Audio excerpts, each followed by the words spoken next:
Cenário sobre materiais cerâmicos. Então, inicialmente eu vou colocar os temas aqui embaixo no chat, já vão se conversando e vou dizendo a quantidade de pessoas que tem no grupo, que devem ter. Lembrando que são vocês que vão organizar os grupos, então é por suas contas e riscos. Eu não faço gestão de trabalho em grupo, eu quero só o trabalho sendo apresentado, certo? Então, eu vou colocar os temas primeiro aqui. Vidros, 2 participantes. Tema 2, vitrocerâmicos. Também 2 pessoas. 3, argilas. 3 pessoas. Tem bastante assunto sobre argila. Materiais refratários. 3 pessoas. Tema 5, materiais abrasivos. Também tem muito material. 3. Tema 6, cimentos. Nem se fala. Também 3. Tema 7, materiais cerâmicos com base de carbono. 2 pessoas. Tem muito material e não é só diamante e grafite. Tema 8, semicondutores e supercondutores cerâmicos. Também 2 pessoas. Tema 9, conformação de vidros. Como são fabricados os vidros. 10. E último, prensagem de pós, compactação barra metalurgia do pó para materiais cerâmicos. Também aqui é Guilherme Vieira, está presente? Opa, professor. Assim, doutor, preciso saber se tu vai participar junto com a galera ou não. Vou.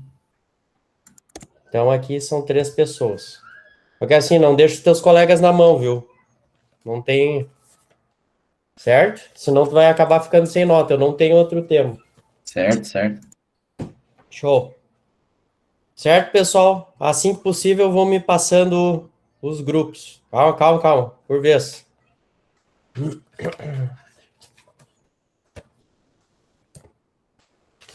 Anotando aqui. Vamos lá, por partes. Argilas.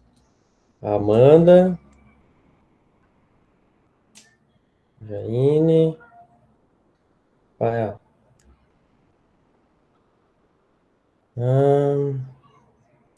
Aline Ludwig. Tu e a Gabi podem fazer vitrocerâmicos, pode ser?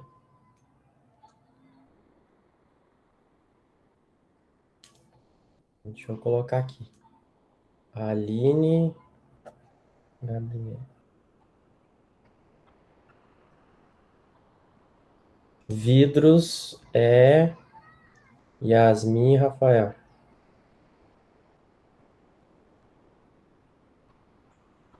Muito bem. Samuel e Wagner. Samuel e Wagner Krug nos carbonos.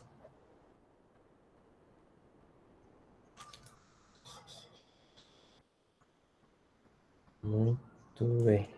Guilherme Bonfante. Bonfante.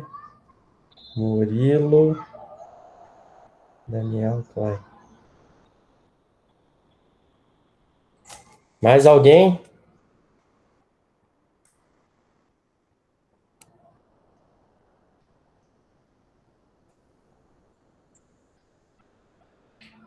Gabriel, quem sabe tu dá uma conversada com o Wilson?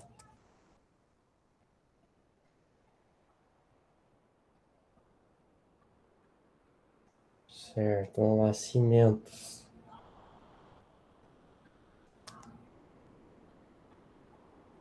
O Gabriel que tá no grupo com o Talon é qual, Gabriel? O Gabriel Maldaner?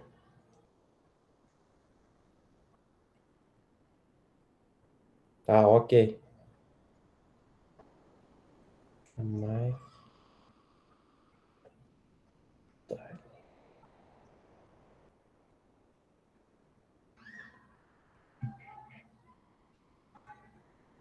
Qual tema tu pode pegar aí? Vamos ver. Semicondutores e supercondutores. Pode ser, Gabriel? Maldaner.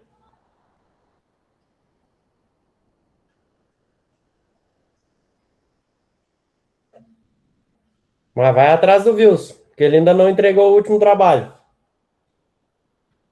Pessoal, ainda temos refratários, conformação de vidros e prensagem e compactação.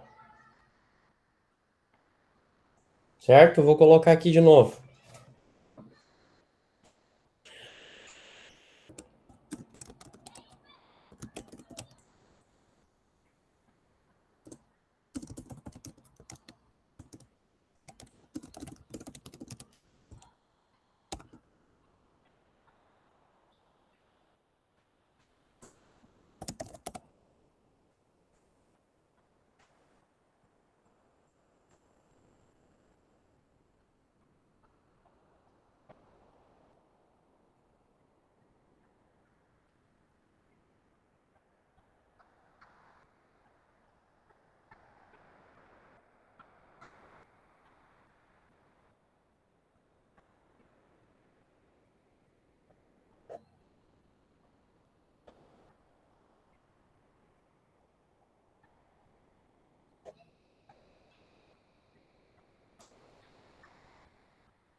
Pedro, compactação já foi selecionado pelo Thiago Henrique, Matheus e João Vitor.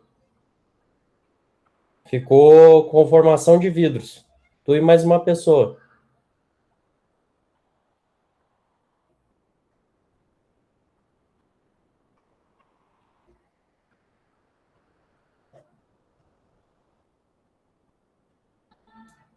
Viu, professor? Fala, pode falar. Não teria como colocar eu, o Brian e o Wilson e escolher um outro assunto? Não, tu pode fazer com o Brian, então. Deixa que o Wilson não tá na aula, ele vai ter que ver um tema para ele. Tá, pode ser eu e o Brian, então. Pode ser, Brian? Pode ser sim, professor. Segue o mesmo assunto daí? Sim, barbada para vocês. Beleza.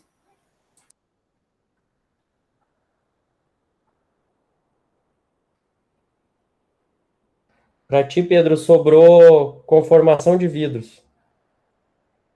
A princípio é tu e o Wilson. Eu vou conversar com o Wilson e te retorno. Não, Brian, já está definido.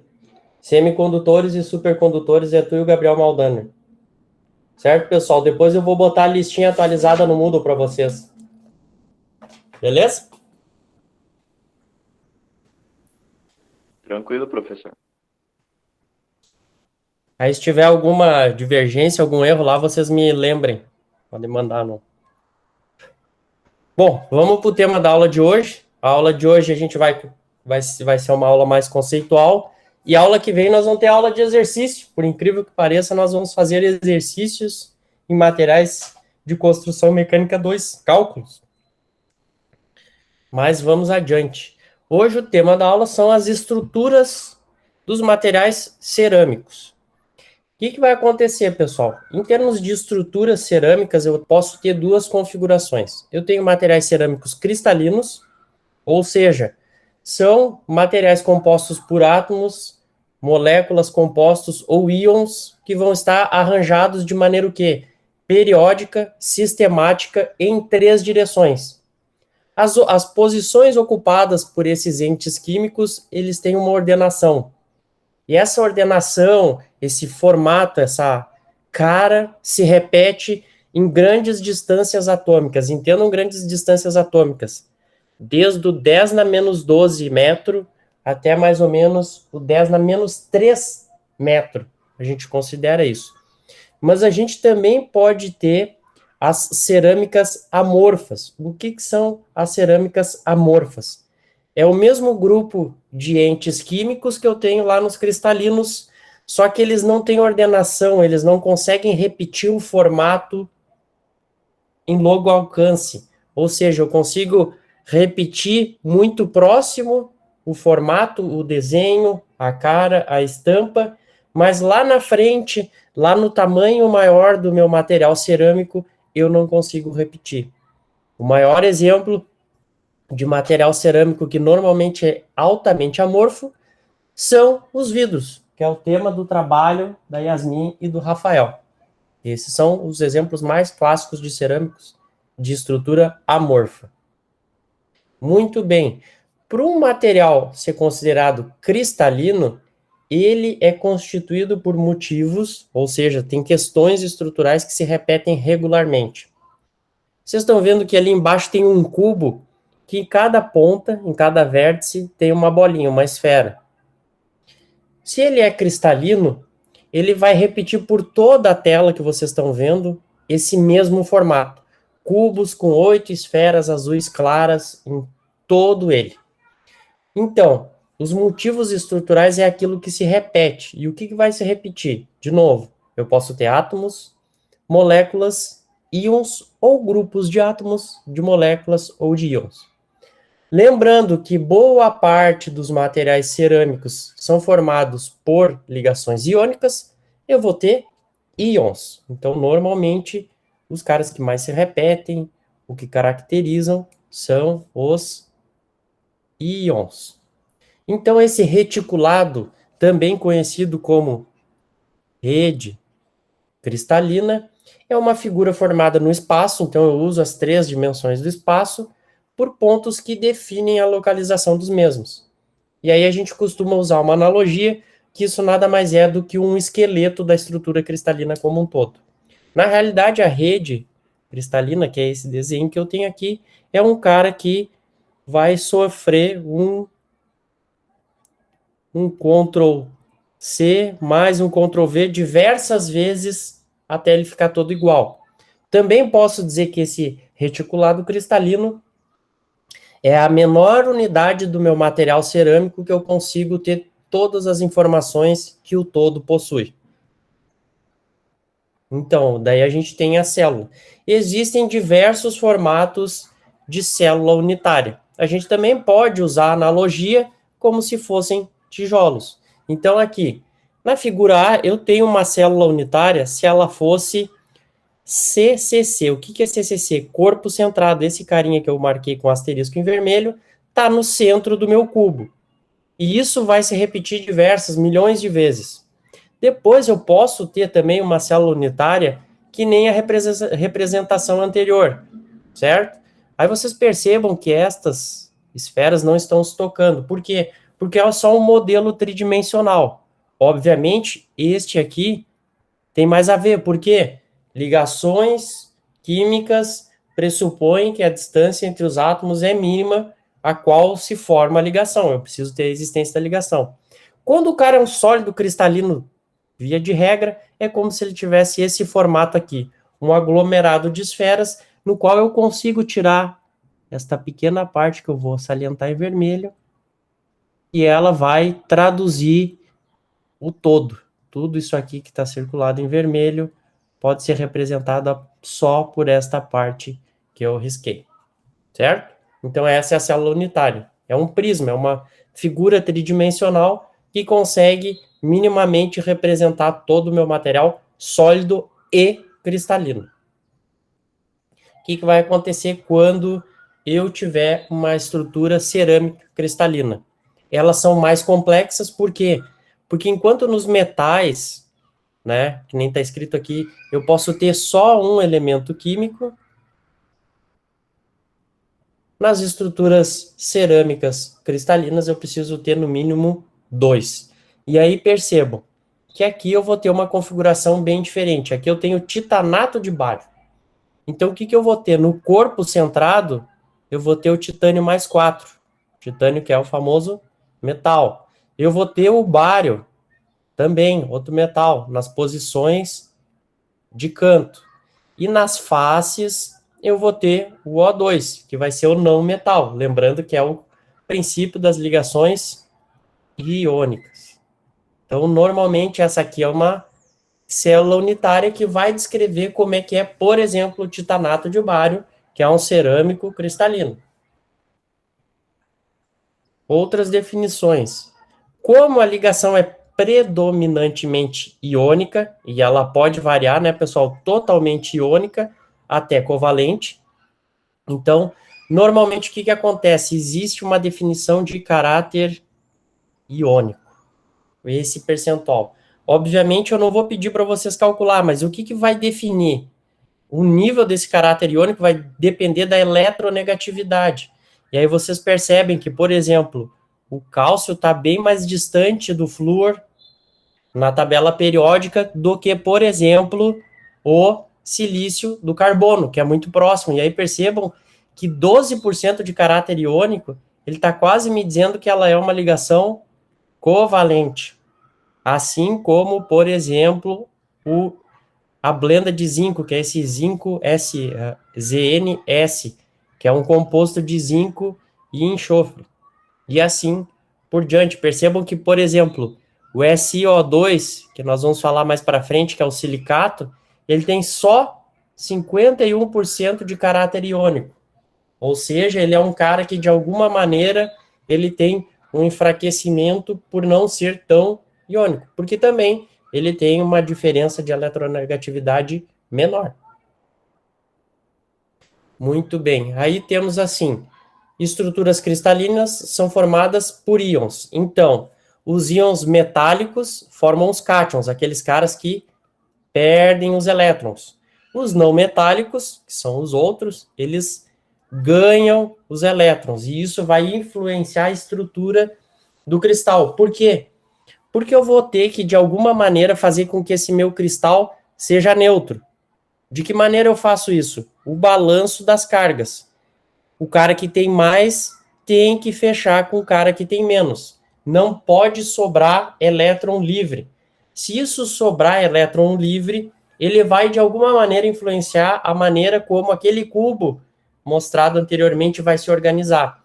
Então, por isso que a gente costuma dizer que nós temos tamanhos relativos de cátion de ânion. Aqui o R, pessoal, é o raio, e aqui também é o raio. É uma relação que a gente vai estudar. Por que a gente estuda? Porque, tecnicamente e quimicamente falando, eu preciso ter um balanço, uma relação entre esses raios, para que a minha ligação química iônica seja razoavelmente forte para ser estável, para se manter sem a necessidade de se romper por qualquer motivo, com a mínima influência de energia. Se a estrutura é bem estável, eu tenho que aquecer o meu material para ele se separar, ou então colocar ele daqui a pouco numa solução aquosa, com água. Em contrapartida, se ele for instável, eu nem preciso colocar ele em água ou fornecer energia, ele pode desfazer as ligações. Vamos dar um exemplo.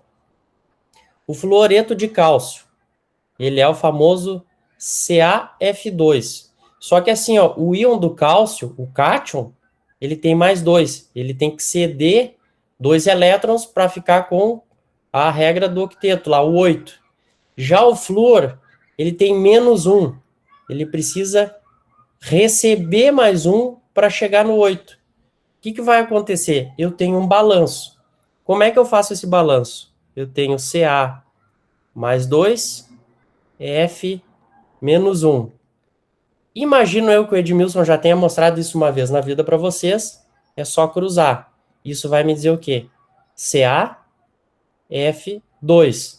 Então, para cada um átomo de cálcio, eu tenho que ter 2 de flúor. Famosa estequiometria. Tranquilo até aqui, pessoal? Isso aí é só química por enquanto.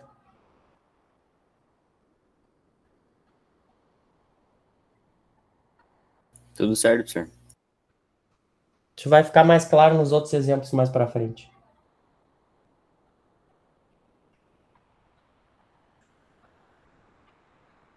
Muito bem. Como os cátions são menores porque eles perdem elétrons e os ânions são maiores porque eles ganham, eu tenho que ter uma relação no qual o raio do meu cátion, que é uma divisão, sobre o raio do ânion, é sempre o quê? Menor do que 1. O que isso vai estabelecer? Aquela questão da estabilidade. Percebam que aqui, ó, o 1 está estável porque essa distância mínima está sendo obedecida e está garantindo que eu tenho uma ligação química onde eu fiz as cruzes. Percebam que aqui, ó, apesar do raio do cátion ser muito pequeno, eu consigo manter o estabelecimento das ligações e o contato.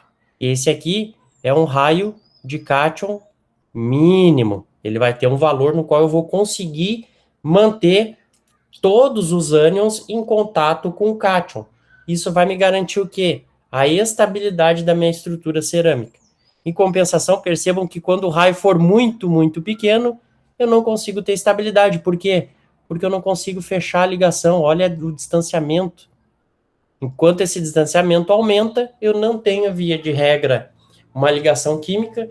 Não havendo ligação química, eu não tenho estabilidade e não tenho a estrutura cristalina. Como é que eu vou saber, professor, qual que é o tamanho, qual que é a relação? É uma tabela. Então, normalmente essa tabela é dada pelo quê? Pelo número de coordenação. Em vez de pensar num conceito mais complexo, a gente normalmente diz que o número de coordenação é o número de vizinhos. É o termo mais utilizado. São quantos cátions, quantos ânions são vizinhos do cátion. E para isso, eu tenho uma razão mínima, uma razão crítica entre o raio do cátion e o raio do ânion, que é aquele que vai manter o contato entre eles. Essas razões são puramente geométricas, que é aquela isomeria de reação, lá o formato das reações. Aí percebam, quando a relação for menor do que 0,155, eu tenho dois vizinhos. Quer dizer o quê? Eu tenho dois ânions e um cátion muito pequeno. Quando passa para o número de vizinhança 3, eu tenho 3 ânions e tenho só um cátion, que continua sendo pequeno, mas maior do que o anterior. Quando eu mudo para número de vizinhança 4, eu vou ter 4 ânions para um cátion. Claro que aqui a gente está vendo de cima, tá, pessoal? Mas é como se ficasse uma pirâmide. E no centro da pirâmide eu tenho o cátion. E cada ponta eu tenho o ânion. Quando muda para 6, eu vou ter 6 vizinhos. Eu vou ter um cátion lá no meio e vou ter como se fosse um diamante. Quando aumentou para 8, o que vai acontecer? O 8 é o famoso cubo, aquele que estava lá no início da aula nos slides. Vou tentar desenhar um cubo breve.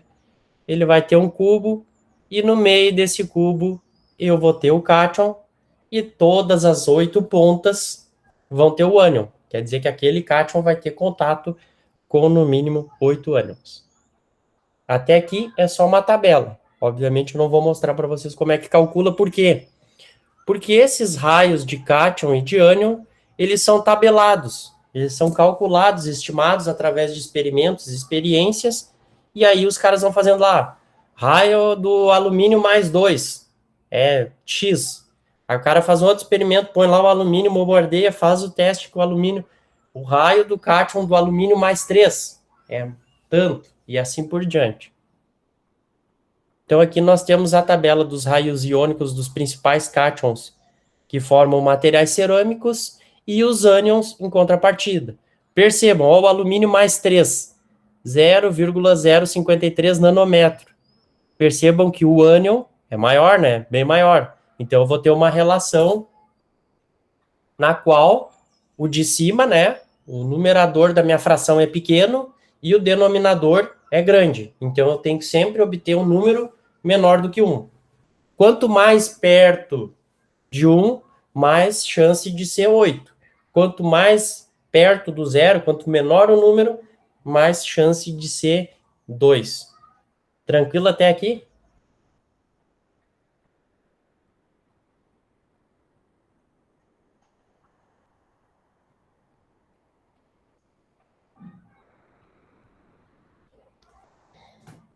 Adiante. Então, tecnicamente, por ter essas relações de cátion e de ânion, eu consigo classificar minhas estruturas cristalinas cerâmicas em alguns tipos. Eu tenho do tipo AX. Por que AX? AX, eu tenho o mesmo número de cátions e o mesmo número de ânions. Lembrando que o cátion é o A, é o que vem na frente, e X é o ânion que vem depois. Tecnicamente, eu tenho 3 tipos de estrutura. A primeira delas é do sal gema, que é o do sal comum, que é o cloreto de sódio. Muito bem. Como é que eu vou calcular o número de coordenação? Eu vou ter que ir lá e buscar o raio do meu cátion, que é o Na mais 1, porque está 1 para 1, e pegar o raio do meu ânion, que é o cloro, menos 1. Voltamos lá. Cloro, 0,181. Na, onde é que está o Na? 102.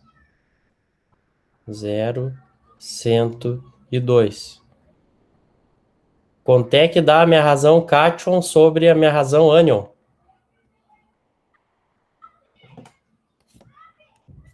Hein, pessoal? Calculadoras na mão. Pode ser a do celular.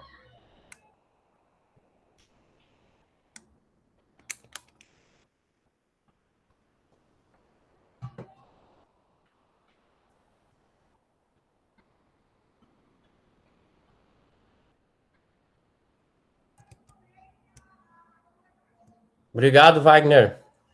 Pode falar que o professor não enxerga às vezes o chat. Beleza, foi mal, professor. 0,563. Tá entre esses valores aqui? Tá, voltamos lá. Vamos olhar a tabela. Tá aqui, né, pessoal? Então, ele tem número de coordenação 6. Isto? Tá lá, ó. Número de coordenação 6. Aí a gente costuma dizer que a configuração é CFC dos ânions. O que é CFC? Cúbica é um cubo de face centrada. Então, cada face vai ter um ânion. Como é que eu vou visualizar isso, tá, pessoal? Assim. O que vai acontecer? Eu vou ter um grande cubo. Percebam, vocês estão vendo que o verde é o cloro e o roxo é o sódio, que é menor. Aí vocês vão dizer, mas professor, estão dizendo que o senhor está dizendo que é CFC, mas assim, aqui não é uma face e aqui não é uma face. Pessoal, percebam que é assim, ó, esse formato que tem aqui, ele está botando nos vértices o cloro. Se eu repetir essa estrutura nessa direção e nessa direção, eu consigo fazer um cubo no qual o sódio, que está aqui, vá também para os vértices. Então, ele vai se repetindo. Tem que dizer que cada um ocupa a sua posição e tem que ter 6 vizinhos. Como é que eu vejo se tem 6 vizinhos? Vou pegar esse do meio aqui, marquei com X. Seguir a linha, um vizinho para cima, um vizinho para baixo, um para a direita, um para a esquerda, um para trás e um para frente. 6 vizinhos. Certo? Quais tipos de componentes podem ser? Óxido de magnésio, sulfeto de manganês, se não me engano, fluoreto de lítio e óxido de ferro 1. Depois, na aula que vem, a gente vai estimar esses valores aqui para conferir se são sal-gema mesmo. Depois, cloreto de césio. Qual é o grande problema do cloreto de césio? A relação Ra sobre Rc é muito grande. Por quê? O Rc do césio. Voltamos na tabela lá. Césio, 0,17.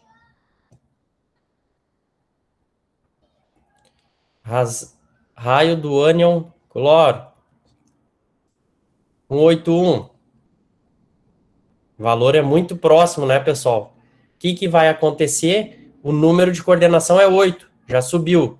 Então, cada Césio tem que ter 8 vizinhos de cloro, que é o que está mostrado aqui. Apesar de ter um corpo centrado, não é CCC. Por quê? Porque vai ter toda aquela translação, mas o modelo mais simplificado é esse. Eu tenho que ter um cubo no centro com césio e nos cantos com cloro. E, por fim, a blenda de zinco. É o último tipo AX. O número é 4. Vamos ver por que é 4. O RC do zinco e o RC do enxofre. Vamos lá. ZN. Onde é que está o ZN aqui? Não temos o ZN. Temos... Tem que buscar esse valor aqui. Mas já sabemos que esse cara aqui tem que ser mais 2 e esse aqui menos 2. É mais 4 porque é um valor intermediário. O que vai acontecer, pessoal? Cada átomo do zinco nessa função vai estar ligado a 4 enxofres e vice-versa. Como isso vai se configurar? Nesse sentido, qual é o grande problema que tem as estruturas AX do tipo blenda de zinco? Elas têm um caráter altamente covalente. Por que covalente, pessoal? Porque o caráter iônico delas é muito baixo. Percebam aqui, ó, eu tenho 0,18.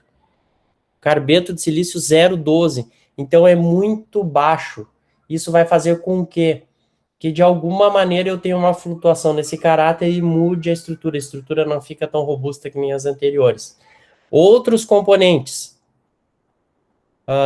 ZNTE, que é do telúrio. Eu tenho o carbeto de silício. E aí é utilizado onde? Materiais abrasivos. Quem ficou com material de abrasivos? Guilherme Bonfante, Murilo e Daniel Klein. Aí, ó, um exemplo de abrasivos utilizados, por exemplo, em freio de veículos, coletes à prova de bala. Também posso dizer que o carbeto de silício é um material sinterizado, que tem a ver com o tema do Tiago Urbano, Matheus e João Vitor. Compactação e sinterização. Quê? O que é sinterizado? Isso aí faz parte do trabalho de pensagem de pós-compactação. Os colegas vão explicar no futuro. Beleza. Mas sinterização é um tratamento térmico, via de regra. Só que ele é utilizado para materiais que não são puramente sólidos, vamos dizer assim. Percebam, pessoal, que em função desse caráter quase que covalente da ligação, a blenda de zinco tem uma diferença com relação ao salgema e o famoso cloreto de césio. Por fim, nós temos as estruturas do tipo AX, que é AM, uma quantidade diferente de cátion e de ânions. E aí, onde é que nós temos? Por exemplo, eu tenho a fluorita, que é o CaF2, que a gente fez o balanço lá no início. Ele é um cara que, por exemplo, tem número de coordenação 8. O que isso vai dizer? Que, de alguma maneira, ele é semelhante ao cloreto de césio. E aí ele vai se organizar, que nem este modelo aqui da fluorita. Outros do tipo, né, AX2, lembrando, né, eu tenho os combustíveis nucleares, que nem o dióxido de urânio, dióxido de plutônio, de tório e assim por diante. Eles são materiais cerâmicos cristalinos organizados do tipo AX2. Aqui nós temos imagens relativas a esses óxidos e dióxidos na vida real. Alguém já tinha visto um óxido de plutônio?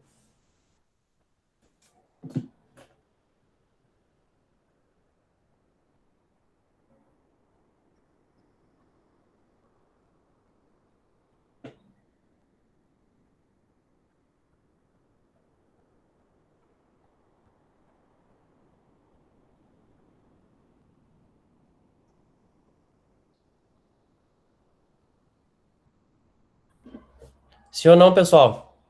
Eu não consigo ficar olhando o chat direto. Então, essas são imagens. Claro que elas têm toda uma manipulação, o cara não tira uma foto que nem uma selfie, tem toda uma proteção e assim por diante.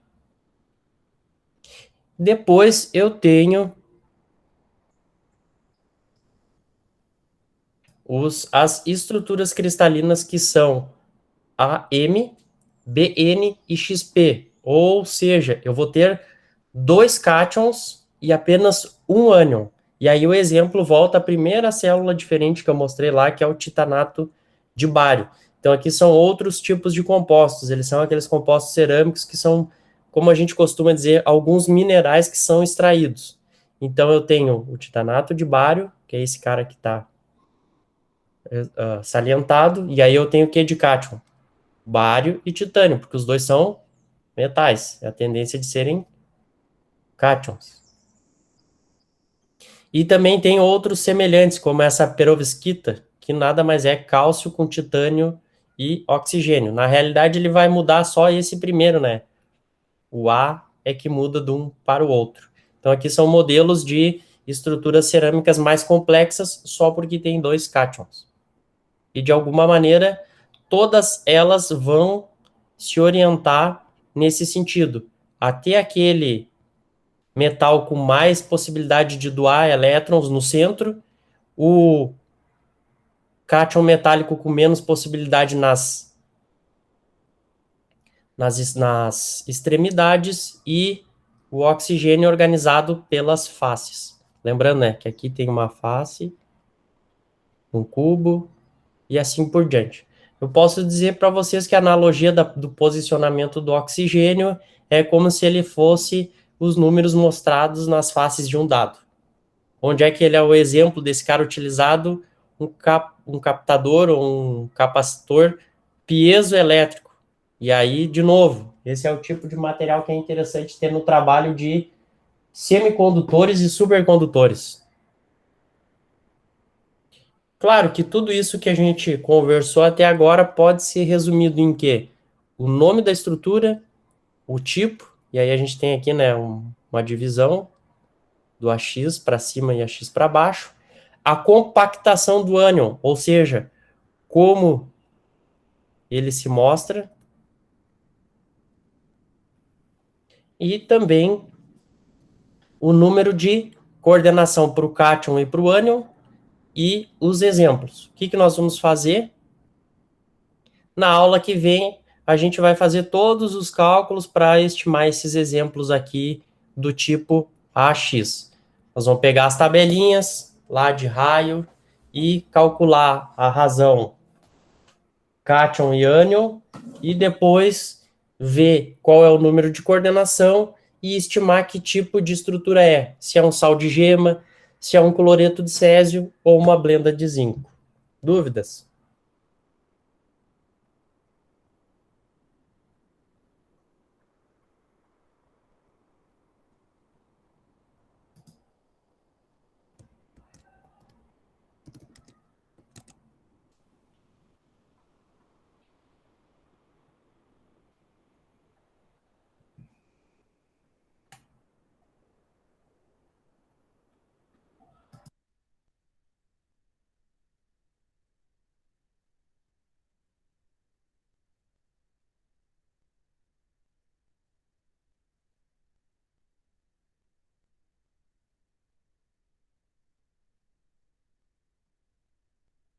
Tudo ok, professor?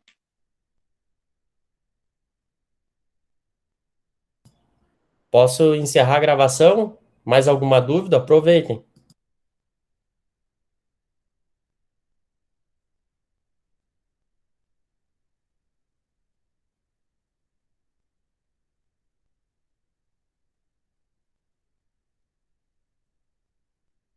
Da minha parte, né?